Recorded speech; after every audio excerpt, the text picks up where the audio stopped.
हाँ sir, continue करिए sir. नमस्कार सर। आते रहेंगे बाकी लोग, चाहे कि जल्दी जल्दी अपना हो जाए। चलिए नेक्स्ट अपना स्पेशल सेंस और स्किन। आज बात करेंगे अपन स्किन की। लास्ट है ये, नोज अपन पढ़ चुके, टंग पढ़ चुके, आई पढ़ चुके, ईयर पढ़ चुके। अब लास्ट अपना सेंस ऑर्गन बचा है स्किन। चलिए स्किन जो है हम इसको ऑर्गन में इंक्लूड कर रहे हैं बिकॉज ऑफ ये हमारे बॉडी का सबसे लार्जेस्ट ऑर्गन है। पहला पॉइंट, स्किन को हम सबसे लार्जेस्ट ऑर्गन में इंक्लूड करते हैं, largest organ of the body.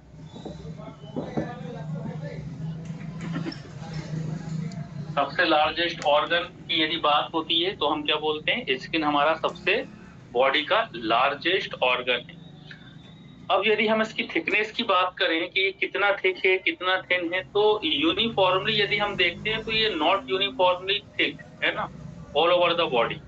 पूरे बॉडी में ये थिक नहीं है, कहीं कहीं हमें स्किन थिक नजर आती है, कहीं कहीं स्किन हमें थिन नजर आती है। यदि फिर भी हम देखें कि इसकी नॉर्मल थिकनेस या फिर एवरेज थिकनेस की यदि हम देखें, एवरेज थिकनेस कितनी होती है इसकी, 1 to 2 mm, 1 से 2 mm इसकी क्या है, एवरेज थिकनेस आती है। लेकिन ये हर जगह 1 से 2 नहीं है, 1 से 2 हर जगह नहीं मिलेगी mm में, है ना। इसकी एवरेज थिकनेस कितनी है, 1 to 2 mm। बट लेकिन फिर भी हम सोल ऑफ द फुट की बात करें, मीन सोल की यदि हम बात करें, थर्ड पॉइंट जब हम देखेंगे इसका, सोल हुआ, पाम हुआ, या फिर स्टेपुलर। प्लीज आप लोग म्यूट रखिए। इंटरस्टेपुलर रीजन,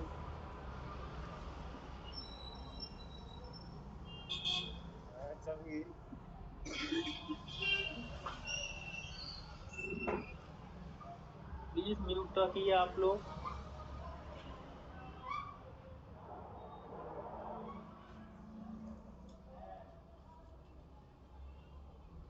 ठीक है, तो थर्ड पॉइंट हमारा क्या बन रहा है यहाँ पर, सोल पर, है ना, sole of the foot, palm of the hand, या फिर इंटर स्केपुलर रीजन। यहाँ पर कितनी थिक रहेगी, ये 5 mm थिक रहेगी। मतलब यहाँ प्लीज आप लोग म्यूट रखें, विक्रम शाह जी।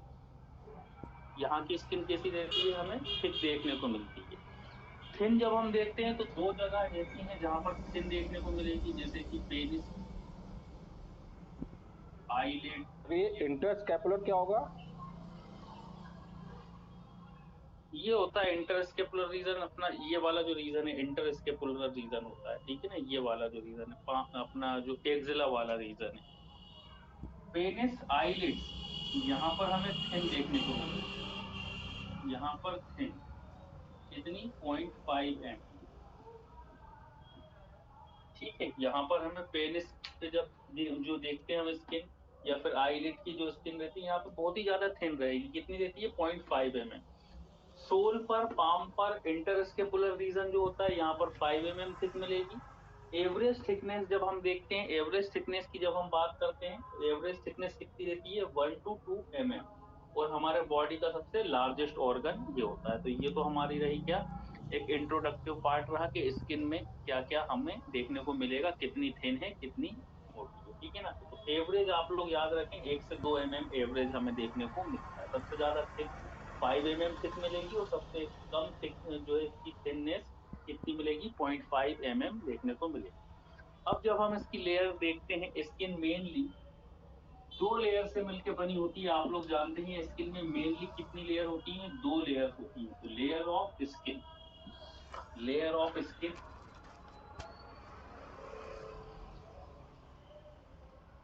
दो लेयर रहेंगी।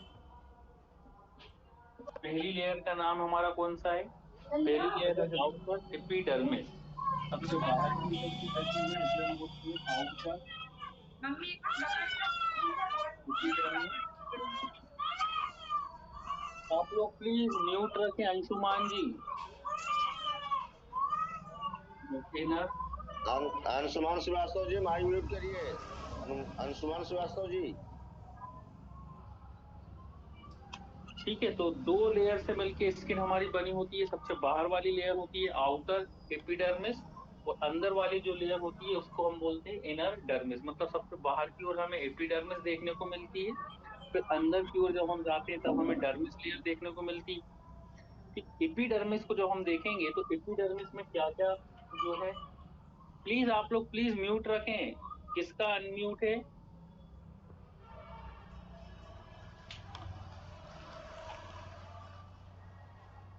एपिडर्मिस को जब हम देखते हैं तो एपिडर्मिस में हमें दो प्रॉपर्टी देखने को मिलेगी। यहाँ पर कोई भी ब्लड सप्लाई नहीं रहती है, नो ब्लड सप्लाई। एपिडर्मिस में कोई भी ब्लड सप्लाई यहाँ पर देखने को हमें नहीं मिलती है, नो ब्लड सप्लाई।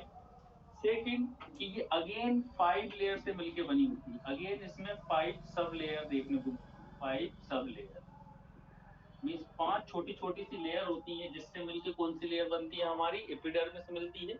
और इसमें कोई हमें ब्लड सप्लाई भी देखने को नहीं मिलती है। और ये अपना न्यूट्रिशन कहाँ से लेती है? ये अपना न्यूट्रिशन लेती है इनर लेयर जो है, मतलब जो डर्मिस की लेयर है, यहीं से छोटी छोटी सी कैपिलरीज निकलती हैं। उस कैपिलरीज से एपिडर्मिस को क्या मिलता रहता है? ब्लड मिलता रहता है, या फिर इसको न्यूट्रिशन मिल जाता है। ठीक है ना, तो दो लेयर हो गई इसकी, आउटर एपिडर्मिस और इनर डर्मिस। अब जब हम इसका स्ट्रक्चर देखें, 5 कौन कौन सी लेयर होती है उसके नाम भी हम देख लेते हैं। 5 कौन कौन सी लेयर हैं? ठीक है, सबसे बाहर की जो लेयर रहेगी उसे हम बोलते हैं stratum corneum. Stratum, STRATUM, stratum corneum. ये किसकी लेयर है? एपिडर्मिस की बात कर रहे हैं। एपिडर्मिस अगेन 5 लेयर से मिलकर बनी है, स्ट्राटम कॉर्नियम। नंबर सेकंड है स्ट्राटम ल्यूसिडम। स्ट्राटम ल्यूसिडम, 5 लेयर आप लोग को याद रहे, स्ट्राटम ल्यूसिडम।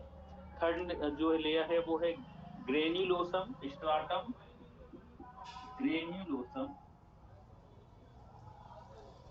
स्ट्राटम ग्रेन्युलोसम, ये थर्ड लेयर का नाम है। फोर्थ लेयर जो है इसकी spinosum. Stratum spinosum, stratum spinosum. और फिफ्थ लेयर है जर्मिनेटिवम। स्ट्राटम, स्ट्राटम सब में जो है सभी में लगाना है, स्ट्राटम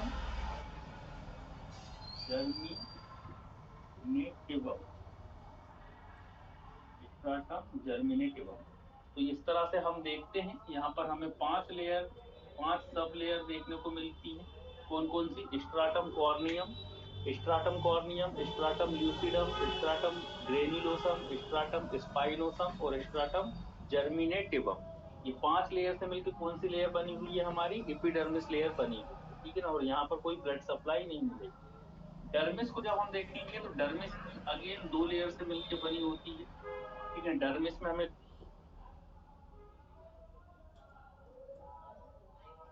सबसे बाहर वाली जो लेयर है उसे हम बोलते हैं superficial papillary layer. Superficial superficial papillary, superficial papillary layer, superficial papillary layer. ये किसकी लेयर है? ये डर्मिस की लेयर है। Number second deeper reticular layer. Deeper reticular, deeper reticular, reticular layer. तो 2 लेयर किससे मिलकर बनी है? ये जो डर्मिस है, डर्मिस की अगेन 2 लेयर होती है, सुपरफिशियल पेपिलरी लेयर और डीपर रेटिकुलर लेयर। ठीक है, और आउटर एपिडर्मिस की कितनी लेयर होती है? 5 लेयर होती है। 5 लेयर बना के एपिडर्मिस बन रही है, 2 लेयर बना के डर्मिस बन रही है। अब इसका जल्दी से अपन डायग्राम देख लेते हैं कि किस तरह से ये लेयर अरेंज रहती है। ठीक है, बिल्कुल सिंपल है सब चीजें। अब इसका जल्दी से डायग्राम बना रहे हैं हम। देखिए, सबसे पहले हम देखेंगे सबसे ऊपर की जो लेयर है वो कौन सी है? हमारी एपिडर्मिस। मान लो ये हमारी एपिडर्मिस लेयर है, ये है एपिडर्मिस।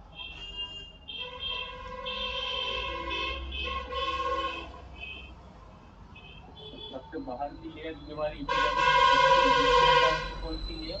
इसके नीचे आ जाती है डर्मिस, ये है dermis. Ayodhya Prasad ji mic mute कर लीजिए, आवाज आ रही है। जब हम एपिडर्मिस को देखते हैं तो एपिडर्मिस हमने अगेन बताया कितनी लेयर से मिलकर बनी हुई है, 5 लेयर से। 1 2 3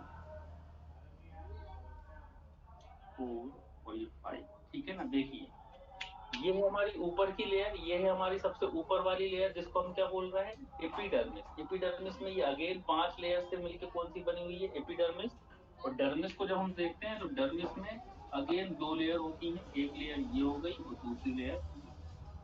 तो डर्मिस में अगेन 2 लेयर है, 1 और 2, और एपिडर्मिस में कितनी लेयर है, 5 लेयर। अब देखिए एक्चुअली होता क्या है, कहाँ पर क्या है। जब हम एपिडर्मिस में देखते हैं तो एपिडर्मिस लेयर में हमें क्या क्या देखने को मिलेगा। यहाँ पर हमें हेयर फॉलिकल्स देखने को मिलते हैं। सबसे बाहर वाली लेयर में क्या देखने को मिल रहा है, ये हमें हेयर फॉलिकल। ठीक है, ये हमें क्या देखने को मिलते हैं यहाँ पर, हेयर फॉलिकल। ठीक है, then hair follicle, sorry hair जो है, हाँ फॉलिकल। देन इसके बाद जब हम इसकी रूट की बात करें, है ना, हेयर फॉलिकल की रूट की बात करें तो हेयर फॉलिकल की रूट हमें डर्मिस लेयर में देखने को मिलती है। उसकी रूट हमें कहाँ देखने को मिलती है, डर्मिस लेयर में। तो ये तो है हमारे हेयर फॉलिकल। हेयर फॉलिकल जो कि हमें एपिडर्मिस लेयर में दिखाई दे रहा है, लेकिन इसकी रूट बहुत गहराई में होती है, जो कि हमें देखने को मिलती है कहाँ पर, डर्मिस लेयर में। तो ये है हेयर रूट, ये है हेयर रूट। तो हेयर रूट कहाँ देखने को मिल रही है हमें, डर्मिस लेयर। देन और क्या क्या देखने को मिलेगा, हेयर रूट के पास यहीं पर हमें कुछ ग्लैंड्स दिखाई देती हैं, जिन्हें हम क्या बोलते हैं, स्वेट ग्लैंड। ये कौन सी ग्लैंड है, स्वेट, पसीना निकालने वाली ग्लैंड। तो स्वेट ग्लैंड भी कहाँ देखने को मिलती है, डर्मिस लेयर में। ये है हमारी स्वेट ग्लैंड। तो स्वेट ग्लैंड का ये क्या है, ये इसकी डक्ट है। डक्ट आके कहाँ ओपन हो जाती है, डक्ट आके एपिडर्मिस में ओपन हो जाती है, पोर्स में। यहाँ पर हमें पोर्स भी दिखाई देते हैं। एपिडर्मिस लेयर में हमें क्या दिखाई देंगे, ये पोर्स। पोर्स मतलब जो स्किन के छोटे छोटे छिद्र होते हैं, ये छिद्र हमें कहाँ दिखाई देते हैं, बाहर की ओर, है ना।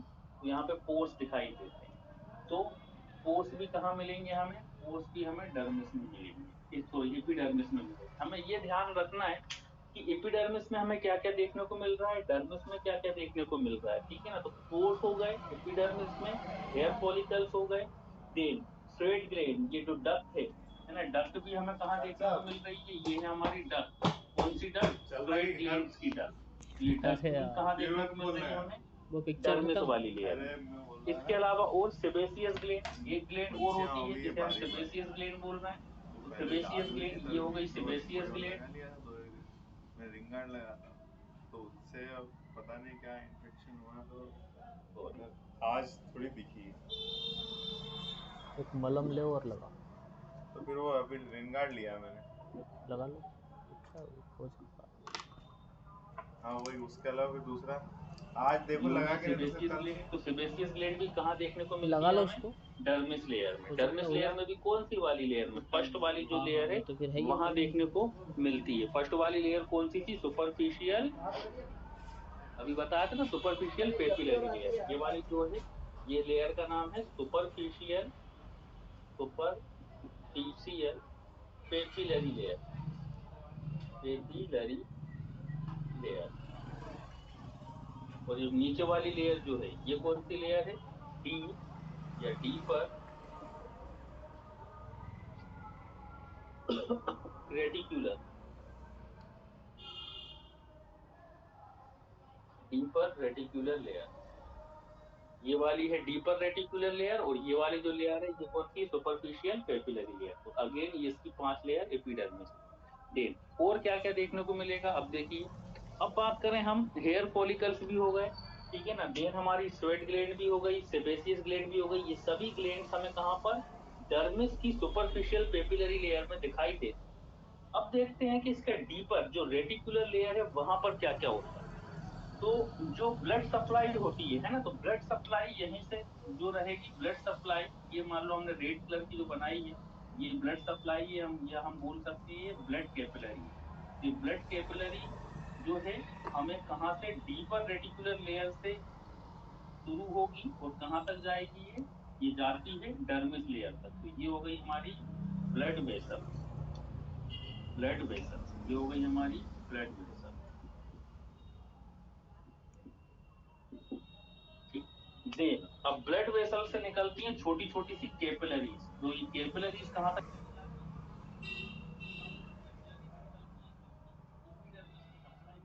ब्लड कैपिलरी कहाँ पर चली जाएंगी, एपिडर्मिस में।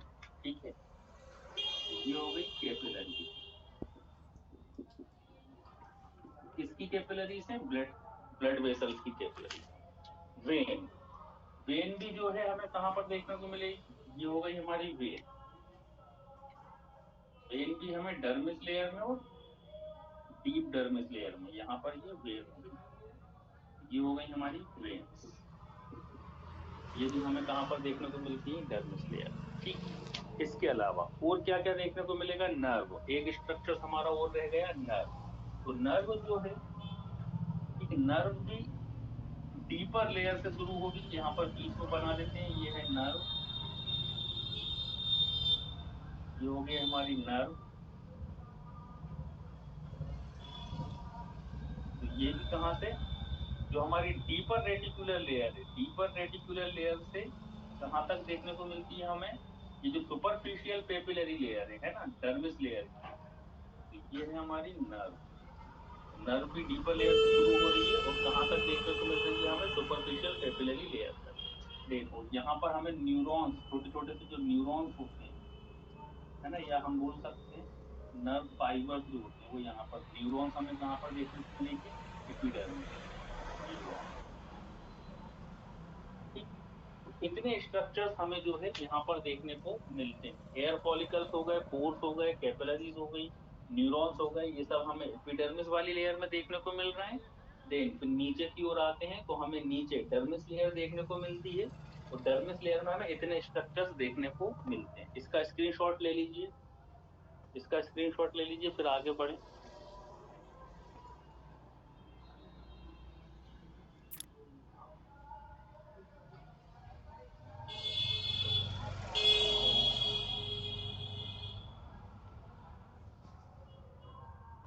सर क्लीन नहीं दिखाई दे रहा। अब क्लीन अगर आपको दिखाई नहीं दे रहा है तो आपका जो है नेटवर्क ठीक नहीं है। ये अगर क्लीन नहीं दिखाई दे रहा होता तो सभी को नहीं दिखाई देता। अब देखिए, यहाँ हम लिख देते हैं तो आप लोगों को याद रहेगा। सबसे पहले हम लिख रहे हैं एपिडर्मिस में क्या क्या देखने को मिलता है, एपिडर्मिस। फिर यहाँ पे हम लिखते हैं डर्मिस लेयर में क्या क्या देखने को मिलेगा, डर्मिस।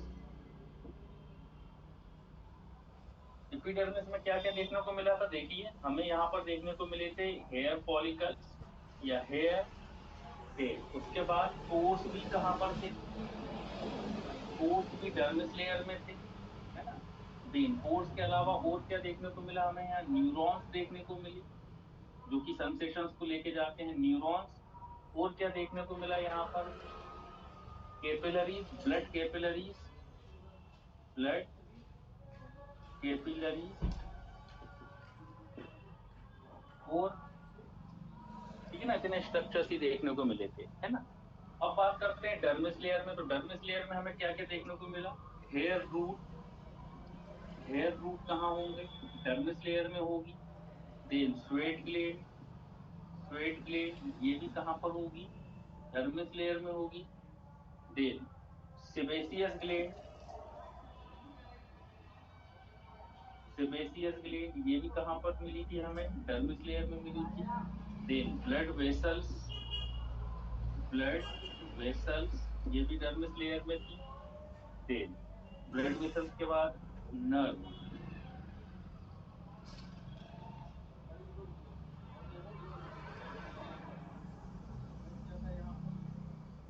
डर्मिस लेयर में सेबेसियस ग्लैंड हो गई, नर्व हो गई, हेयर रूट हो गई, स्वेट ग्लैंड हो गई। तो ये इतने स्ट्रक्चर्स हमें देखने को मिल रहे हैं कहाँ, डर्मिस लेयर में।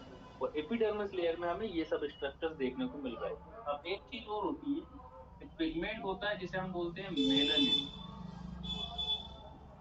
ठीक है ना। एक ये पिगमेंट है इस पिगमेंट को कहा जाता है मेलेनिन। तो ये मेलेनिन भी जो है ये भी एपिडर्मिस लेयर में देखने को मिलता है। एक्चुअली ये प्रोटेक्टिव फंक्शंस करता है, यूवी रेस से बचाता है, ठीक है ना। जो यूवी रेस होती है, अल्ट्रावायलेट रेस होती है, उससे हमारी इंटरनल ऑर्गन को क्या करता है, प्रोटेक्ट करता है। एक तरह का पिगमेंट है ना। जो ब्लैक कलर आता है, ब्लैक कलर के लिए रिस्पॉन्सिबल पिगमेंट है ये। जैसे हेयर की यदि हम बात करें, हेयर हमारे ब्लैक होते हैं, वो मेलेनिन के कारण होते हैं, क्योंकि इसमें मेलेनिन पिगमेंट बहुत ज्यादा होता है। और यही पिगमेंट हमारे स्किन में भी देखने को मिलता है। तो स्किन में कहाँ पर देखने को मिलता है, एपिडर्मिस लेयर में। और एक चीज और याद रखना कि एपिडर्मिस लेयर में भी कहाँ देखने को मिलेगा, हमने जो 5 लेयर पढ़ी है, सबसे बाहर वाली थी स्ट्राटम कॉर्नियम, 5 लेयर जो पड़ी थी, तो ये जो पिगमेंट है सबसे ऊपर वाली जो लेयर होती है, जिसे हम बोलते हैं स्ट्राटम कॉर्नियम, स्ट्राटम कॉर्नियम। तो यही इसी लेयर में एक पिगमेंट होता है, जिस पिगमेंट को बोलते हैं हम मेलेनिन, है ना। अब एक चीज और ध्यान रखना है कि स्ट्राटम, देखो हमारी एपिडर्मिस 5 लेयर से मिलकर बनी है। तो 5 लेयर कौन कौन सी है, स्ट्राटम कॉर्नियम हो गई, स्ट्राटम ल्यूसिडम हो गई, ल्यूसिडम हो गई। थर्ड नंबर की लेयर हमने क्या बताई थी, ग्रेनुलोसम हो गई, ग्रेन्यूलोसम। देन इसके बाद और कौन सी बताई थी, स्पाइनोसम बताई थी, स्पाइनोसम।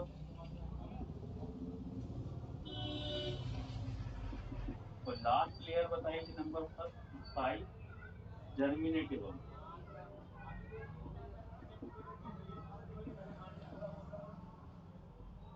देखिए जरा ध्यान से देखिए क्या बता रहे हैं।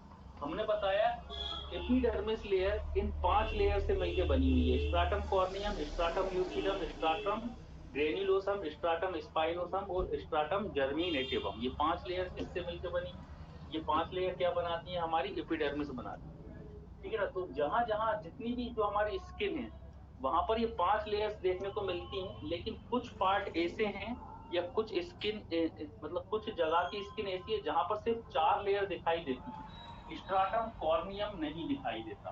वहां पर स्किन शुरू होती है स्ट्राटम ल्यूसिडम से। जैसे कि पाम ऑफ द हेड, यदि हम पाम की बात करें तो पाम में सिर्फ 4 लेयर होंगी एपिडर्मिस की। कौन सी लेयर नहीं होगी, स्ट्राटम कॉर्नियम लेयर नहीं होगी, ठीक है ना। इसके अलावा यदि हम सोल की बात करें ना, तो सोल में भी स्ट्राटम कॉर्नियम नहीं होता है। सोल में भी डायरेक्टली क्या देखने को मिलती है, हमें डायरेक्टली स्ट्राटम ल्यूसिडम से शुरू होती है। मतलब सोल और पाम, ये जो पाम हुआ, पाम और जो हमारा सोल होता है, वहां पर ल्यूसिडम से शुरू होती है लेयर, स्ट्राटम कॉर्नियम से शुरू नहीं होती। एक्चुअली स्ट्राटम कॉर्नियम से इसलिए शुरू नहीं होती क्योंकि स्ट्राटम कॉर्नियम वाली जो स्किन होती है, या स्ट्राटम कॉर्नियम की जो एपिडर्मिस वाली जो लेयर होती है, ये क्या होती है, ये सॉफ्ट होती है, ठीक है ना। इसमें बहुत जल्दी स्ट्रेचेस आ जाते हैं, बहुत सॉफ्ट होती है। तो पाम में यदि ये होती है ना, यदि ये कॉर्नियम हमारे पाम में होती, तो क्या हो जाते हैं, हमारे पाम में बहुत जल्दी, अब हम पाम से क्या करते हैं, काम करते हैं, तो यहाँ पे स्ट्रेचेस आने लगते हैं ना, हमारे हाथ जो है कटने लगते, फटने लगते। तो ये जो लेयर होती है बहुत जल्दी इसमें स्ट्रेच आ जाते हैं। जैसे यदि हम देखेंगे ना, यदि हम यहाँ पर एक मान लो कुछ लगा देते हैं, कुछ स्क्रेच कर देते हैं, तो बहुत जल्दी वहां पे स्क्रेच जो है देखने को मिल जाते हैं। लेकिन इस जो है स्क्रेच हमें यहाँ हाथ में देखने को नहीं मिलते, बिकॉज ऑफ यहाँ पर स्ट्राटम कॉर्नियम लेयर ही नहीं है, ठीक है ना। और यही कारण है, एक दूसरा कारण यही है कि हमारे हाथ जो होते हैं वो बिल्कुल व्हाइटिश रहते हैं, या हम सोल को भी देखते हैं तो व्हाइटिश रहते हैं कंपेयर टू हमारी यहाँ की स्किन के। क्यों, क्योंकि यहाँ पर कौन सी लेयर नहीं है, स्ट्राटम कॉर्नियम लेयर नहीं है। और स्ट्राटम सर कॉर्नियम लेयर में ही, बिल्कुल प्लीज आप म्यूट रखें, प्लीज प्लीज म्यूट रखें, कौन है ये। सर, मैं कह रहा था सर ब्लर दिख रहा, बिल्कुल अच्छा नहीं दिख रहा। तो ब्लर दिख रहा है, तो यहाँ पर हमारी कोई वो नहीं है प्रॉब्लम, आपके नेट की प्रॉब्लम है। क्योंकि ब्लर अगर आपको दिख रहा है तो सबको दिखना चाहिए, यदि हमारी तरफ से है तो। यदि हमारे यहाँ से प्रॉब्लम है तो ब्लर सबको दिखेगा। यदि आपका नेट गड़बड़ है तो ब्लर फिर आपको ही दिखेगा, बाकी लोगों को नहीं दिखेगा, प्लीज। तो स्ट्राटम कॉर्नियम के बारे में हम क्या बता रहे थे, स्ट्राटम कॉर्नियम पाम पर देखने को नहीं मिलती है, सोल पर देखने को नहीं मिलती है। क्यों देखने को नहीं मिलती है, बिकॉज ऑफ स्ट्राटम कॉर्नियम एक सॉफ्टनेस प्रोवाइड कराती है, एक सॉफ्ट लेयर है, ठीक है ना। अगर यहाँ पर ये होती तो इसके सॉफ्टनेस के कारण, स्ट्राटम कॉर्नियस के जो है कॉर्नियम के सॉफ्टनेस के कारण हम काम ही नहीं कर पाते, है ना, क्योंकि हम हेड से कई सारे काम करते हैं और जो है सोल से हम चलते हैं, पैरों से हम चलते हैं। तो वो चलते समय या काम करते समय स्ट्राटम कॉर्नियम जो हो जाती, क्या हो जाती है, वो डिस्ट्रक्ट हो जाती है, इसलिए यहाँ पर ये लेयर होती ही नहीं है। यहाँ पर यदि हम पाम की बात करें तो यहीं से शुरू होती है, ल्यूसिडम से शुरू होती है ना, ल्यूसिडम, ग्रेनुलोसम, स्पाइनोसम और जर्मिनेटिव। और यही कारण है, हम यदि पाम को देखते हैं तो पाम हमारे वाइटिस दिखते हैं कंपेयर टू यहाँ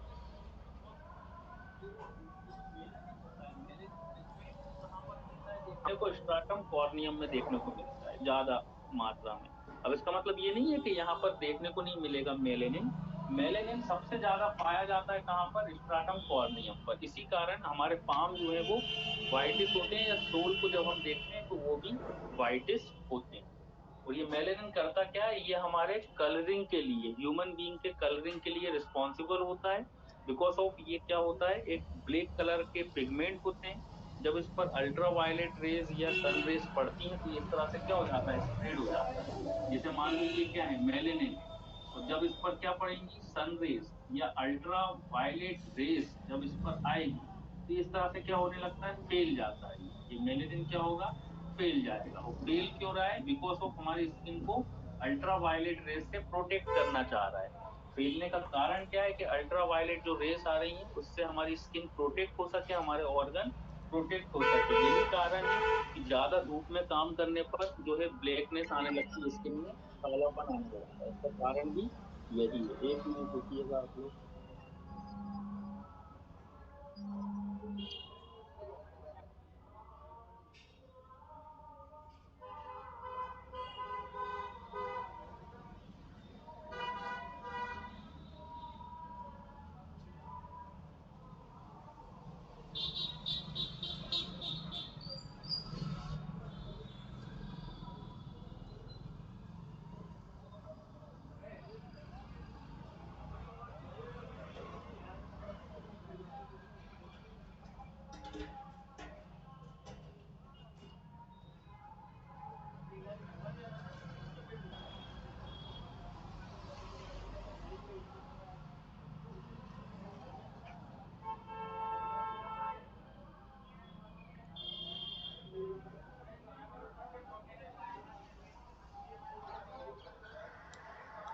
चलिए ठीक है, तो ये क्या कर रहा है, अल्ट्रा वायलेट रेस से हमारे बॉडी को जो है प्रोटेक्ट करता है। और यही कारण है जब हम धूप में काम कर रहे होते हैं या जो ज्यादा धूप में रहते हैं तो हमारी स्किन जो है ब्लैकिश कलर की हो जाती है। तो ब्लैकनेस आने का कारण ही यही होता है, क्योंकि जो मेलेनिन पिगमेंट है वो क्या होते हैं, स्प्रेड हो जाते हैं, फैल जाते हैं, और उससे क्या करते हैं, स्किन को ब्लैकनेस प्रोवाइड कराने लगते हैं। ठीक है, ये कलरिंग के लिए भी जो है हमारा मेलेनिन क्या होता है, रिस्पॉन्सिबल होता है। ठीक, इतनी बात समझ में आई सबको, सिंपल है, कोई ज्यादा इतना टफ है नहीं। अब बात करेंगे हम, लेयर हो गई हमारी लेयर, ठीक है ना, देन हमने फंक्शन, कलर भी देख लिया। अब बात करते हैं फंक्शन, स्किन कौन कौन से फंक्शंस को परफॉर्म करती है। तो पहला फंक्शन सभी लोग जानते हैं, protective functions, functions of skin. कई सारे फंक्शंस है, functions of skin, function of skin. पहला फंक्शन है प्रोटेक्टिव फंक्शन, मतलब क्या करना, प्रोटेक्ट करना, हमारे स्किन को प्रोटेक्ट करना, प्रोटेक्टिव फंक्शन। प्रोटेक्टिव फंक्शन में भी कौन कौन से हो सकते हैं। नंबर वन, प्रोटेक्टिव फंक्शंस में क्या क्या हो जाएगा, नंबर वन प्रोटेक्शन में sorry, bacteria and toxic substance से प्रोटेक्ट करना, बैक्टीरिया एंड टॉक्सिक सब्सटेंस से क्या कर रहा है, प्रोटेक्ट कर रहा है हमें। जैसे फॉर द एग्जांपल, जो बाहर बैक्टीरिया वायरस हैं तो ये स्किन क्या कर रहा है उसको, मतलब जो बैक्टीरिया वायरस है या जो माइक्रो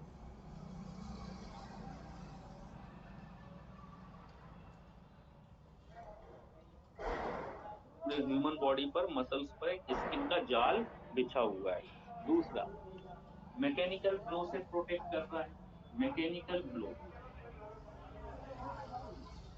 मैकेनिकल ब्लो। अब मैकेनिकल ब्लो का क्या मतलब हुआ, कि जैसे कि मान लो कोई ब्लो करता हुआ कोई ऑब्जेक्ट आ रहा है, या किसी का मान लो कोई ऐसा ऑब्जेक्ट है हमारे एब्डोमेन पर आ गया, है ना, मैकेनिकल ब्लो हुआ, तो यहाँ पर स्किन है तो स्किन क्या कर रही है, उसको प्रोटेक्ट कर रही है। मैकेनिकल ब्लो यदि आता है या एक्सटर्नल कोई इंजुरी होती है तो वो एक्सटर्नल इंजुरी का इम्पैक्ट डायरेक्ट हमारे इंटरनल ऑर्गन तक नहीं जा पाता, बिकॉज ऑफ स्किन जो है वो उसको रोक देती है, उससे बचा रही है। पहला क्या हो गया, बैक्टीरिया एंड टॉक्सिक सब्सटेंसेस से बचाती है। नंबर थर्ड प्रोटेक्शन क्या है, अभी हमने बताया यूवी रेज, जो अल्ट्रा वायलेट रेज होती है, तो अल्ट्रा वायलेट रेज या फिर हम बोल सकते हैं sun rays, sun rays.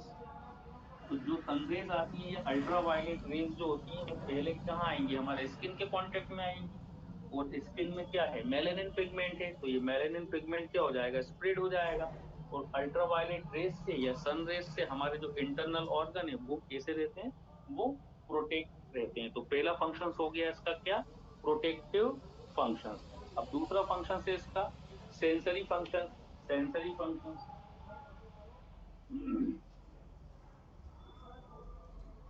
Sensory function. अब सेंसरी फंक्शंस में आप लोग जानते ही हैं कि सेंसरी फंक्शंस में क्या हो रहा है कि ये सेंस को, है ना, स्किन एक सेंस ऑर्गन भी है ना, कि ये सेंस को क्या करता है, हमारे ब्रेन तक पहुंचाने का काम करता है। जैसे कि हम अच्छे से जानते हैं हमारे पूरे स्किन में क्या फैला हुआ है, हमारे जो है पूरी स्किन में न्यूरॉन्स फैले हुए हैं, ठीक है ना, नर्व फाइबर्स फैले हुए हैं।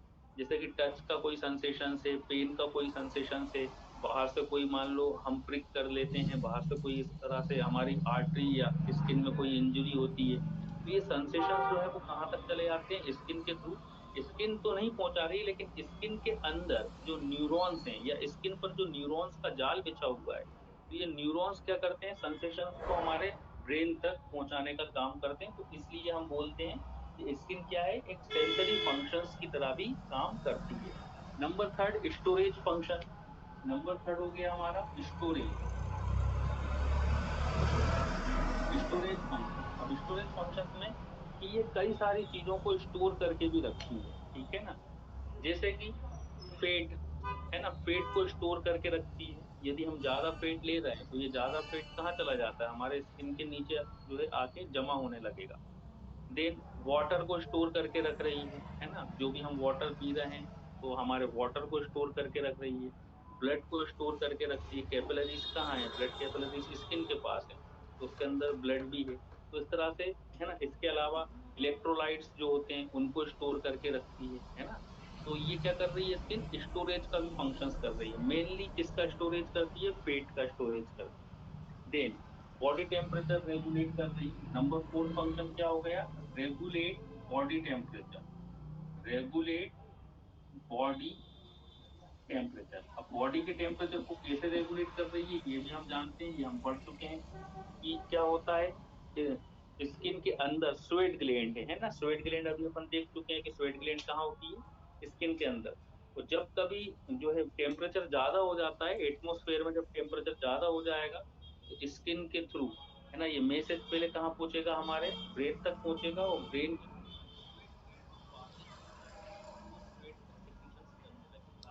हमारे बॉडी का टेम्परेचर मेंटेन हो जाए, है ना। इसलिए गर्मियों में पसीना निकलता है, because of brain sweat gland से कहता है कि वो एक्सेसिव क्या निकाले, स्वेट का सिक्रीशंस करें, ताकि हमारे बॉडी का टेम्परेचर मेंटेन हो सके। तो इस तरह से क्या कर रहा है, रेगुलेट कर रहा है हमारे बॉडी के टेम्परेचर को। फिर इसके बाद है regulation of H2O,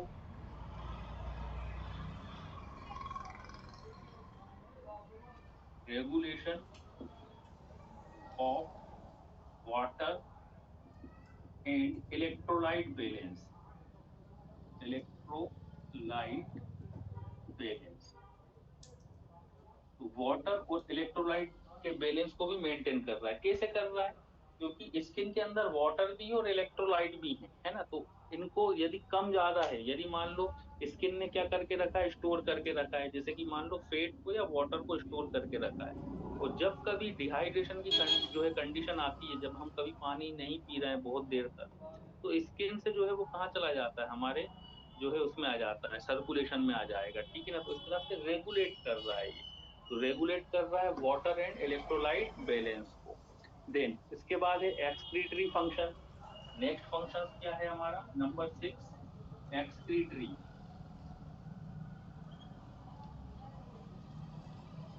excretory function. Excretory function में क्या करता है, कई सारी चीजों को एक्सक्रीट आउट कर रहा है, ठीक है ना। एक्सक्रीट आउट भी होता है, पोर्स के थ्रू जो है एक्सक्रीट आउट हो जाता है, जैसे कि स्वेट के साथ भी एक्सक्रीट आउट हो रहा है, तो एक्सक्रीटरी फंक्शन भी हम जानते हैं कि ये एक्सक्रीटरी फंक्शन भी करता है। देन इसके अलावा एक और फंक्शन इसका देख सकते हैं हम, एब्जॉर्प्टिव या एब्जॉर्प्शन। एब्जॉर्प्शन ये भी इसका बहुत इंपॉर्टेंट फंक्शन है, एब्जॉर्प्शन या एब्जॉर्प्टिव फंक्शन। एब्जॉर्प्टिव फंक्शंस में, एब्जॉर्प्शन में क्या करना, एब्जॉर्ब करना। स्किन के अंदर पोर्स होते हैं, तो वो क्या करते हैं, पोर्स के थ्रू, जैसे कि फॉर द एग्जांपल यदि हम बाहर से कोई भी ऑइंटमेंट लगाते हैं, जैसे कि पेन किलर जो ऑइंटमेंट आते हैं, है ना, बाम वगैरह जो आते हैं, जब कभी मान लो पेन हो रहा है तो हम बाहर लगा देते हैं ना एक्सटर्नल एप्लीकेशन के फॉर्म में। तो वो जो मेडिसिन है, वो मेडिसिन इन पोर के थ्रू, स्किन के अंदर जो पोर्स होते हैं, तो उन पोर्स के थ्रू वो क्या हो जाते हैं, एब्जॉर्ब हो जाते हैं, और क्या करते हैं, फंक्शंस को परफॉर्म करते हैं ना। जो भी केमिकल रहेंगे वो पोर्स के थ्रू क्या चले जाएंगे, हमारे स्किन के अंदर चले जाएंगे, और उसको जो मेडिसिनल जो इफेक्ट होता है वो फिर परफॉर्म प्रॉपरली हो पाता है। तो ओवरऑल ये 7 फंक्शंस होते हैं हमारे स्किन के। एक बार फिर से देख लीजिए कौन कौन से 7 फंक्शंस हैं। प्रोटेक्टिव फंक्शंस है, प्रोटेक्टिव फंक्शंस में क्या क्या प्रोटेक्ट कर रहा है, बैक्टीरिया एवं टॉक्सिक सब्सटेंस से स्किन को प्रोटेक्ट करता है। फिर दूसरा प्रोटेक्शन कैसे करता है, ये मैकेनिकल ब्लो, यदि कोई मैकेनिकल ब्लो आ जाता है बाहर से, तो उससे हमारे इंटरनल ऑर्गन को बचाता है। देन यूवी रेज, तो जो यूवी रेज रहती हैं, अल्ट्रा वायलेट रेज जो होती हैं, या फिर जो सन रेज होती हैं, वो डायरेक्टली हमारे इंटरनल ऑर्गन को अफेक्ट ना कर पाए, तो उससे भी बचाने का काम हमारी स्किन करती है। दूसरा फंक्शन है सेंसरी फंक्शन। सेंसरी फंक्शंस में क्या है कि कई सारे न्यूरॉन्स का जाल हमारे स्किन में बिछा होता है। ये न्यूरॉन्स क्या करते हैं, सेंसेशंस को लेके हमारे ब्रेन तक पहुंचते हैं। इस तरह से स्किन एक सेंसरी फंक्शंस की तरह भी काम करती है। नंबर थर्ड है स्टोरेज फंक्शन। मतलब क्या हुआ कि स्किन में कई सारी चीजें स्टोर होके रहती हैं। फॉर द एग्जांपल फैट हुआ, है ना, या फिर वाटर हुआ, इलेक्ट्रोलाइट हुए, ये सब कहाँ पर स्टोर हो जाती हैं, हमारे स्किन के अंदर स्टोर हो जाती हैं। Then regulate body temperature. तो ये रेगुलेट बॉडी टेम्परेचर कैसे हो रहा है कि स्किन के पास क्या है, स्वेट ग्लैंड है। जब कभी जो है एटमॉस्फेयर का टेम्परेचर ज्यादा हो जाता है, तब हमारे ब्रेन को मैसेज मिल जाता है, और ब्रेन क्या करता है, जो है स्वेट ग्लैंड जो होती हैं उसको मैसेज करेगा कि वो ज्यादा से ज्यादा स्वेट का सिक्रीशन करे, ताकि हमारे बॉडी का टेम्परेचर रेगुलेट हो सके, बॉडी का टेम्परेचर थोड़ा सा कम हो सके। फिर है regulation of water and electrolyte balance. Regulation of water and electrolyte balance में क्या कर रहा है कि ये वाटर को और इलेक्ट्रोलाइट के बैलेंस को मेंटेन करता है कि ना ज्यादा हो पाए ना वो कम हो पाए। फिर नेक्स्ट फंक्शन है एक्सक्रीटरी फंक्शंस। तो एक्सक्रीटरी फंक्शंस में कई सारी चीजें जो है वो हमारे स्किन से बाहर निकल जाती हैं, क्योंकि ये हमारे स्किन के पास पोर्स हैं, तो पोर्स से वो क्या हो जाएगा, बाहर निकल जाएगा। देन फिर है एब्जॉर्प्शन वाला फंक्शन। कि एब्जॉर्प्शन में क्या करता है ये कि पोर्स के थ्रू, हमारे स्किन में इतने सारे पोर्स हैं, छिद्र हैं, तो इन छिद्र के थ्रू कोई भी ऑइंटमेंट, कोई भी केमिकल, या कोई भी यदि हम एक्सटर्नली कोई चीज अप्लाई कर रहे हैं, तो वो कहाँ चला जाता है, हमारे स्किन के अंदर चला जाएगा, ताकि क्या हो, वो अपने फंक्शंस को परफॉर्म कर सके केमिकल। ठीक है। अच्छा एक क्वेश्चन बताइए कि स्किन के पास पोर्स हैं, है ना, कई सारे पोर्स हैं, तो कोई चीज स्किन से जब बाहर से अंदर जा रही है, ठीक है ना, बाहर से अंदर जा रही है ना, हमने कोई ऑइंटमेंट लगाया, ये ऑइंटमेंट बाहर से अंदर चला गया, चला भी जाता है पोर्स के थ्रू अंदर, और अंदर से बाहर भी चीजें आ रही हैं, स्वेट जो है वो अंदर से बाहर आ रहा है। या फिर जो सेबेसियस ग्लैंड हमने देखी, वो भी डर्मिस लेयर में होती है। सेबेसियस ग्लैंड क्या सिक्रीट करती है, सीबम। सीबम एक तरह से क्या होता है, एक ऑयली सब्सटेंस होता है ना। देखिए स्वेट ग्लैंड तो जो है वो स्वेट को सिक्रीट कर रही है, पसीने को सिक्रीट कर रही है, लेकिन सेबेसियस ग्लैंड जो है वो सीबम सिक्रीट करती है। और सीबम क्या होता है, एक ऑयली सब्सटेंस होता है। ये ऑयली सब्सटेंस जो है बाहर की ओर आता है, हमारे स्किन को क्या करता है, नरिशमेंट प्रोवाइड कराता है, हमारे हेयर फॉलिकल्स को नरिशमेंट प्रोवाइड कराता है। यदि ये सीबम ना हो तो हमारी स्किन बिल्कुल ड्राई हो जाएगी, और वो फटने लगेगी, ड्राई होके वो डिस्ट्रक्ट होने लगेगी। तो वो डिस्ट्रक्ट ना हो, हमारी स्किन ऑयली रहे, तो एक नेचुरल ऑयल हमारे स्किन के अंदर बनता रहता है, जिसे हम सीबम बोलते हैं। ठीक है ना। तो ये सीबम भी कैसे, पोर्स के थ्रू बाहर आ रहा है। स्वेट भी पोर्स के थ्रू बाहर आ रहा है, ऑइंटमेंट पोर्स के थ्रू अंदर जा रहा है। तो एक बात हमें बताइए, जब हम नहा रहे होते हैं या मान लो हम स्विमिंग पूल के अंदर हैं, घंटे भर से नहा रहे हैं, तो वो पानी हमारे अंदर क्यों नहीं जाता है? पोर्स के थ्रू वो पानी अंदर क्यों नहीं जाता है? यदि हम जैसे स्विमिंग पूल में नहा रहे हैं घंटे भर, मान लो हम स्विमिंग पूल के अंदर पड़े हुए हैं, ठीक है ना, तो इतनी देर में तो पूरा का पूरा पानी हमारे अंदर चले जाना चाहिए, आदमी को जो है फूल जाना चाहिए, स्वेल हो जाना चाहिए कि पानी अंदर चला गया पोर्स के थ्रू। ऐसा क्यों नहीं होता, कौन बताएगा? सर लो टेम्परेचर में जो स्पोर्स है वो ब्लॉक हो जाता है। ब्लॉक हो जाएगा, ऐसा क्यों? ब्लॉक क्यों हो जाएगा?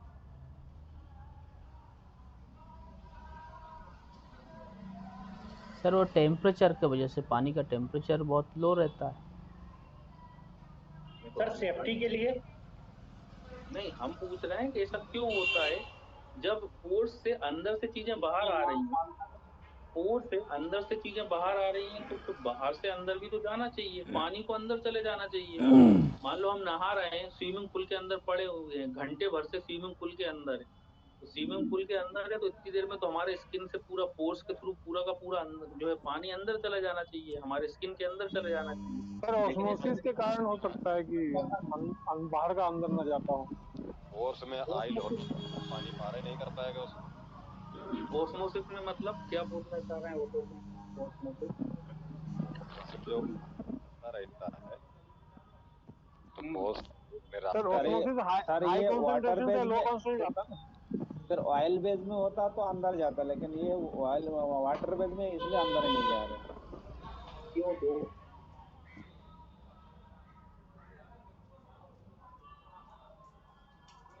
देखिए इसका कारण ये है एटमॉस्फेरिक प्रेशर, है ना, इसलिए थोड़ा सा हमें फिजिक्स भी पढ़ना चाहिए। आप लोग फिजिक्स भी पढ़ा करिए, फिजिक्स भी अप्लाई होती है ना मेडिकल लाइन में भी। फिजिक्स हमें कई सारी चीजें बता देती है। ये है एटमॉस्फेरिक प्रेशर।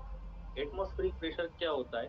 यदि मान लो एक्चुअली जब हम नहा रहे होते हैं तो हमारे पानी का जो प्रेशर है, ठीक है ना, वो ज्यादा है, सॉरी, पानी का प्रेशर कम है कंपेयर टू हमारे बॉडी के प्रेशर से।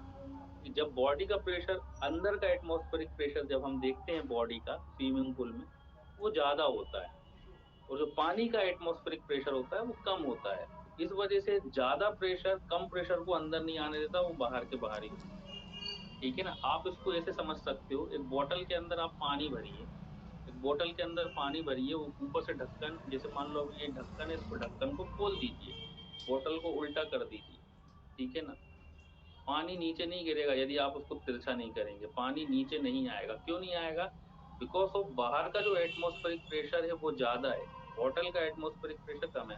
अब जरा सा आप उसको तिरछा करोगे तो पानी गिरने लगेगा, ठीक है ना, तो पानी गिर जाएगा। क्यों? क्योंकि फिर एयर चली गई, थोड़ा सा वहां पे एयर मिला तो एयर चली गई। अब क्या हुआ, जैसे एयर गई तो यहाँ का एटमॉस्फेरिक प्रेशर जो है अब ज्यादा हो गया, बाहर का एटमॉस्फेरिक प्रेशर कम हो गया, इसलिए पानी गिरने लगेगा।